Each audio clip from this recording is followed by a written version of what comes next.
Hello guys, in this video we will learn about the crankcase inspection of auxiliary engine. So without wasting any time, let's begin.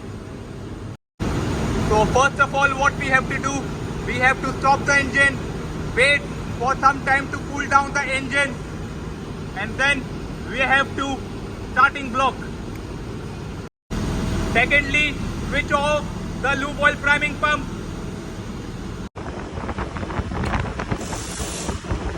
Engage the turning gear so that you can turn the engine for inspection. So first of all, what all things you can see inside the crankcase of an auxiliary engine.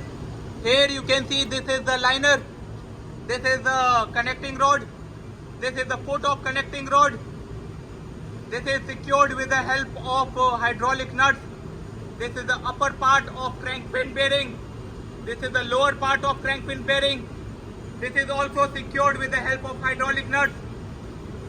These are the crank webs, these are the balancing webs or balancing weight. Here inside are the main bearings. This is the support of main bearing. This support of main bearing is also secured with the help of hydraulic nuts.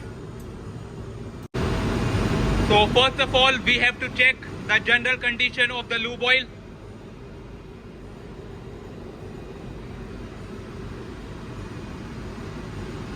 I have taken a small quantity of lube oil. Then we have to check the color of lube oil. If it is blackish in color, it means it is contaminated with fuel oil.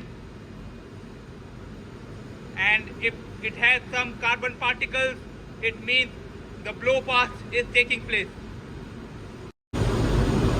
Secondly, turn the engine and make sure that the engine is turning smoothly. It don't have any obstruction. Third, with the help of suitable crowbar, check for connecting rod play by moving it sideways. This is to make sure that there is a proper clearance between the connecting rod and the crank pin bearing. Next, check for any signs of jacket cooling water leakage from the liner. Here you can see the liner. This liner have two O-rings on its circumference. If these O-rings are damaged, the jacket water will start leaking and will go into the crankcase. So make sure no water leak is leaking into the crankcase. Next is the hammer test on the hydraulic nuts. So these are the hydraulic nuts for the crank webs, and if the hydraulic nuts are slack, on tapping they will try to turn.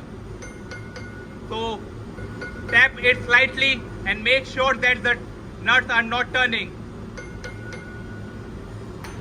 And the same procedure has to be followed for the hydraulic nuts of the crank pin bearing, the lower portion and the upper portion.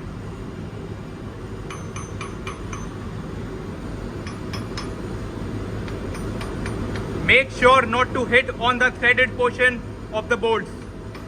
Next, check the support of main bearing by slight hammering it, and also the nuts for the main bearing. Make sure they are not slack. Next, you have to make sure that the balancing weights are properly secured and there are no marks. There are no marks on the surfaces. Next important check that you have to carry out is the marking on the hydraulic nut. So here you can see the markings on the hydraulic nut.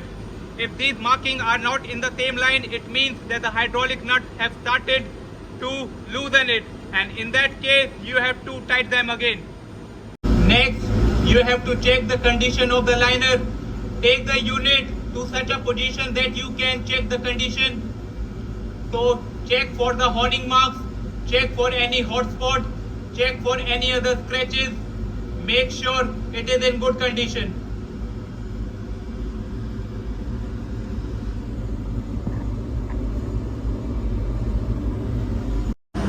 Next, you can check the condition of the piston skirt. Make sure that the surface is smooth with no scoring marks, with no scratches. Next, we have to check for proper lube oil flow. For that we need to start the lube oil priming pump.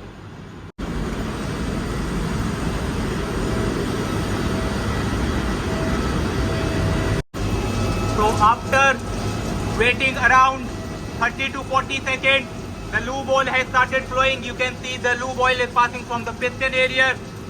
The lube oil has started passing from the crank bearing, from main bearing. So before closing the crankcase door, check its general condition.